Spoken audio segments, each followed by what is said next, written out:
Kita niya yan? Mga pinauwi. Oh. Kakamay dapat si Marcos, walang kumakamay sa kanya, kaya pumalakpak na lang siya. Tingnan ninyo, oh. Tingnan niyo yung kamay niya. Oh, nagtaas siya ng kamay. Oh. Oh, parang kakamay na siya pero walang kumakamay, kaya pumalakpak na lang yung animal eh. Oh. Dinaan-daanan siya, parang walang presidente sa gilid. Tumalikod na lang siya eh. Sabi niya, tangina, napapaya ako dito, talikod na lang ako.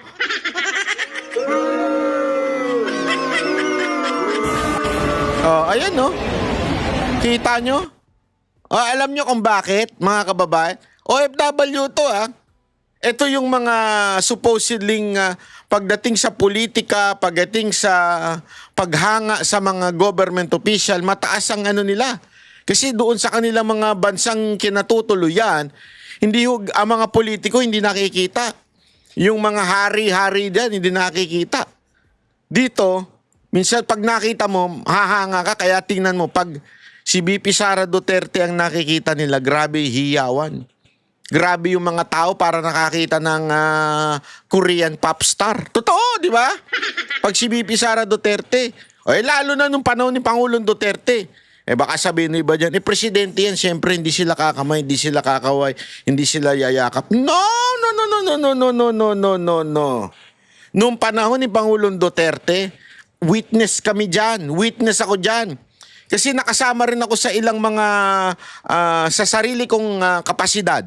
Hindi ho sa gobernong paggasto. Sa sarili kong kapasidad. Di ba, alam nyo naman, mahilig po ako magbakasyon eh.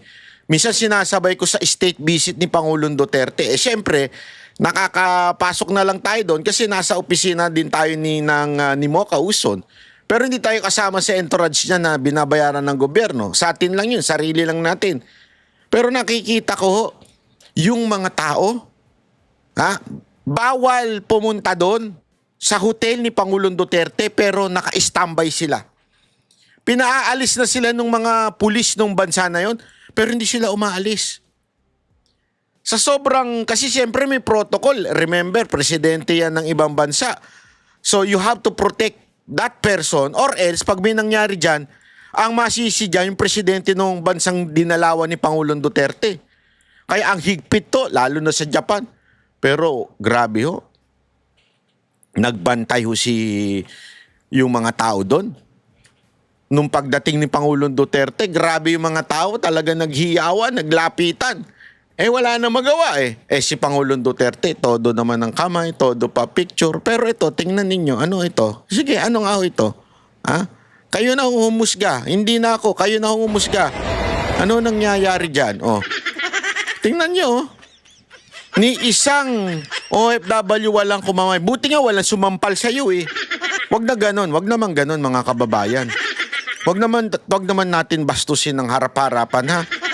Wag nyo naman duraan. Wag nyo naman siyang ibu o ganunin wag nyo gaganunin ha. Pero pag ginanon nyo, pengi akong video, ha? Hindi, pero huwag nyo gagawin yun. Hindi tama yun. Wala sa kultura natin na binabastos ang presidente.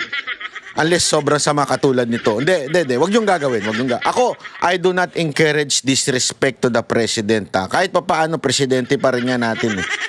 Kahit ayaw natin. Kaya lang ako, nagwo-worry nga ako, eh. Pag hindi napigilan ng mga OFW. Naibu, sumigaw ng Duterte dyan. Ha? Naku, maniwala kayo sa akin. Buti na lang. Ngayon na sinasabi ko, kaya tuloy, kasi, alam mo, ang gulo-gulo kasi ng gobyerno ngayon. Sa totoo lang, hindi nga sila magkasundo-sundo kung may oil crisis o wala. Nababalitaan natin kaliwat kanan na magkakaroon daw ng krisis sa kuryente. Hindi na daw sapat yung oil na dumarating sa atin. Alam mo kung bakit? Ito, totoo ito. Napanood ko sa isang news. Sa international. Nagkakagulo daw kasi sila. Di ba? Nagbanta itong Amerika. Nagbanta. Sabi ng Amerika, pasasabugin namin to. Sabi naman ng Iran, sige lang. Subukan ninyo. at yari kayong yung mga power plant ninyo, ganyan-ganyan. So, para siya, nagtatrash talk na silang pareho. Para lang sa maintindihan natin ng pangmasa, ikikwento ko. Nagbabatatan na sila. Oh, tapos nagbigay pa ng ultimatum si Trump na hindi naman pala niya kayang panindigan. So, nag-ultimatum siya, papapapak. Sabi niya, in 48 hours, yayari namin kayo. Ganun-ganun. Umabot na yung 48 hours. Ang sabi, binawi na lang niya. Nagkausap na kami ng Iran at nagkakasundo na kami at may pag-uusapan kami. Alam mo ginawa ng Iran? Ito, panoorin nyo to sa news. Hindi ko lang nailagay dito. Panoorin nyo sa news. Ang sabi ng Iran, walang ganong usapan. Hindi tayo nag-uusap.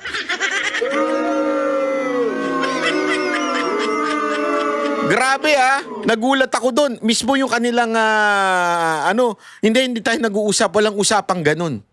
Tapos ang matindi pa nito, pinayagan ng Iran na dumaan yung ibang bansa na hindi sila iniistorbo, hindi sila ginugulo. Kaya sige lang, daan lang kayo. Pero lahat ng kaalyado ng Amerika hindi pa dadaanin. Ang lupit.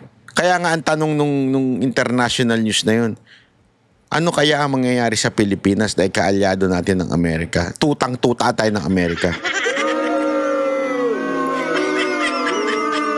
Kasalanan to ni Tariela Tariela kasi masyado kang sip-sip sa Amerika Nakuha mo na ba yung yung gantimpala mo sa pagiging sip-sip mo sa Amerika? Hindi ako, nagtatanong lang ako, meron ka bang gantimpala sa kasipsipan mo sa Amerika? Baka naman ang kapalit yan. Baka, tatanong lang ito. Wala akong halong malisya. Nagtatanong lang. Baka ang kapalit niya, US citizenship. Kasi meron siyang sinabi na pag nanalo daw si VP Sara Duterte bilang presidente, huhubarin niya na yung uniforme niya. Ang tagal naman. Ngayon na. Wala namang may gusto sa uniforme mo. Hubarin mo, itapon mo na yan. Sunugin mo na. Ang sangsang na niyan, sigurado ko. Itapon mo na yan. Walang may interest sa'yo dyan. Di ba? Ang dami mong pagbabantang ganyan para kang hindi profesional. Profesional na army ba ito? Hindi pala army. Profesional ba na komodor itong animal na to? Hindi ganyan kasi umasta ang isang Una-una, hindi ka dapat pumapasok sa politika. Hindi mo dapat yan. Di ba dapat hindi kayo political? Kayong mga opisyal ng ating kasundaluhan. Kasi nasa Navy ka Hindi ka dapat nakikisawsaw sa politika. Pero yung pahayag mo niyan, napaka-political niyan. Di ba? Apakaano mo Ang dami mong hanas kung ako sa'yo ngayon ka na kumalas. Ang dami mong mananalo naman na si VP Sara Duterte. For sure yan. Baka nga hindi na tumagal yung amo mo Dahil hirap na siyang i-handle ang ating bansa. Baka mag-resign na yan.